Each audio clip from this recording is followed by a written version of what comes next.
Okey. Assalamualaikum dan selamat sejahtera saya ucapkan kepada doktor serta rakan-rakan saya yang lain.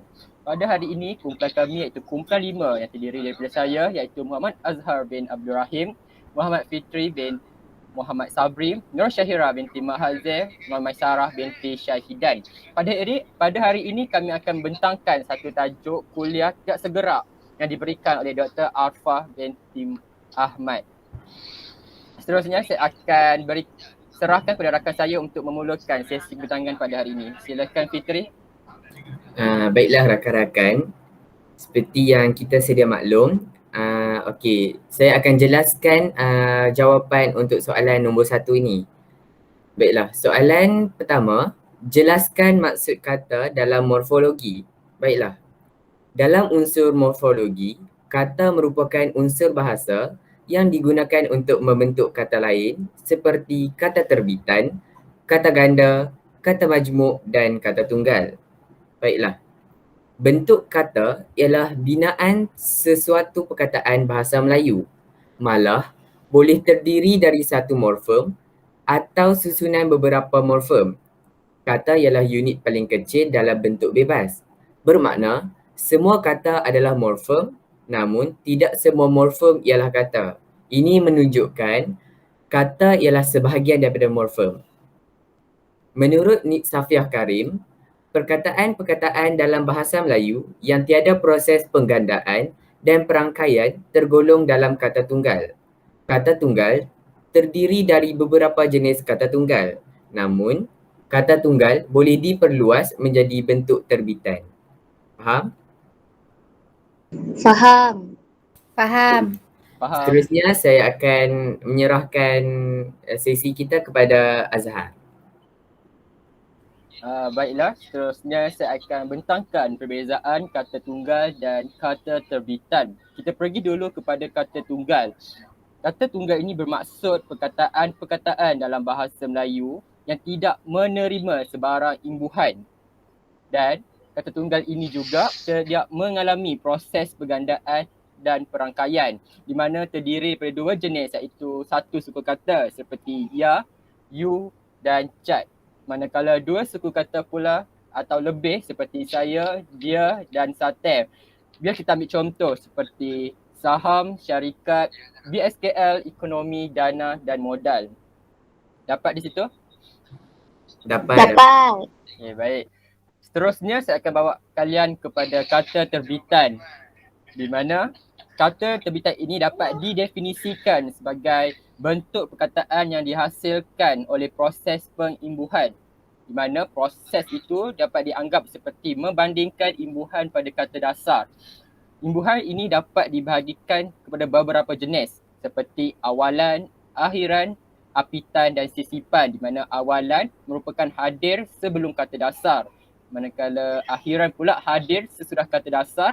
Apitan merupakan dua bahagian imbuhan yang hadir serentak di awal dan akhir kata dasar dan yang terakhir iaitu sisipan hadir di celahan kata dasar.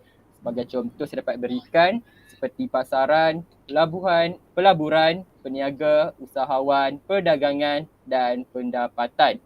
Seterusnya saya akan serahkan kepada rakan saya yang lain untuk sesi pembincangan yang seterusnya. Dipersilakan. Okey, soalan yang ketiga adalah huraikan kata terbitan yang terdapat dalam bahasa Melayu. Maksud kata terbitan ialah kata yang dihasilkan melalui proses pengimbuhan. Kata terbitan boleh dibahagikan kepada 4 iaitu kata terbitan berawalan, kata terbitan berakhiran, kata terbitan berapitan dan kata terbitan bersisipan. Okey, kita pergi kepada yang pertama iaitu kata terbitan berawalan. Kata terbitan berawalan adalah imbuhan yang diletakkan di hadapan kata dasar terbahagi kepada 3 iaitu awalan kata nama, awalan kata kerja dan awalan kata adjektif. Okey, contoh yang ada kat situ awalan kata nama, pelari penyapu, pembawa pembuat, penjual pendatang, penggali pengkhianat, pengelak pengebom, pelajar, perasap, ketua kekasih. Contoh awalan kata kerja pula, melawan merasa, membawa memfitnah, mendaki mentadbir, menggali mengajar, mengecat mengetuk, berjalan berganti, beraja berasa, belajar. Contoh, contoh untuk awalan kata adjektif. Ada 3 contoh kat situ. Terbesar terputih, teruncing terendah, secantik sebaya. Seterusnya, kata terbitan berakhiran. Maksud dia adalah akhiran yang diletakkan selepas kata dasar. Faham tak? Faham? Faham. Dia Ada akhiran kata nama. pada hujung perkataan lah kan? Okay, betul. faham.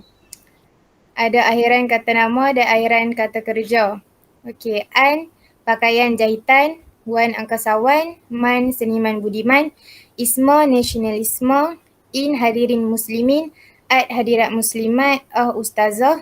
Contoh untuk kata kerja, kan buatkan gunakan, i turuti duduki. Seterusnya saya serahkan kepada saudari Maisarah. Okey, baiklah. Seterusnya untuk kata terbitan berapitan. Okey, apitan ni dikenali sebagai imbuhan terbahagi. Apitan hadir secara serentak bagi mengapit kata dasar, iaitu satu sebelum dan satu lagi selepas kata dasar. So jenis apitan dalam bahasa Melayu ni ada 3. Apitan kata nama, kata kerja dan kata adjektif. Okey, kita pergi kepada yang pertama. Okey. Apitan kata nama. Okey, dia ada banyak tau sebenarnya contoh dia. Tapi sebenarnya apitan ni jarang tau orang faham. Okay. Jarang lah orang faham. Macam kata dasar tu dekat tengah tapi kita apit dia. Dengan depan dekat belakang ada tambahan. Okay, faham tak? Faham. Faham. Contohnya macam pe dengan an ni, okay, sebenarnya kata dasar dia laksana, okay, tapi dia tambah pe, lepas tu dengan an kat belakang. So jadilah kata apitan kata nama. Okay, so kita pergi dekat kedua, apitan kata kerja. Okay, apitan kata kerja pun ada banyak sangat contoh. Okay, sama juga dia tengah-tengah ada kata dasar, dia apit dengan 2 depan dan belakang. Okay, lepas tu last kita pergi dekat apitan kata adjektif. Okay, kalau apitan kata adjektif ni ada satu je, ke, lepas tu kata dasar, an hujung dia. Okay, contoh macam keakraban. Okay, seterusnya kata terbitan bersisipan. Okay, sisipan ni pula merupakan sejenis imbuhan yang ditambah atau disisipkan dalam kata dasar. Dalam bahasa Melayu ada 4 bentuk sisipan, iaitu el, dan in. Namun begitu, sisipan tidak lagi produktif kecuali untuk tujuan pembentukan istilah. Okey, contoh sisipan ni macam ni. Contoh untuk sisipan kata nama, ni kan. Okey, sebenarnya kata dasar dia tunjuk. Okey, tapi ditambah el kat situ. So jadi telunjuk. Okey, faham tak? Faham. Okey, untuk yang kedua sisipan kata kerja, okey, dia ada untuk je. Contohnya sebenarnya kita jajah. Okay, kata dasar dia jajah, kita letak el dekat situ, jadi je lajah. So kita sisipkan el dekat kata dasar tu. Okay. Yang ketiga, sisipan kata adjektif. Okay, sama je, ada dan in. Okay. Okay.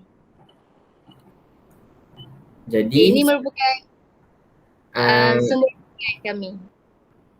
Yang sumber rujukan ni inilah yang kita dapatlah kan? Ya. Okay, jadi sampai di situ sajalah perbincangan kita pada hari ini. Ya, harap-harap semua orang faham. Faham. Okay, baiklah. Terima kasih. Terima kasih. Sama.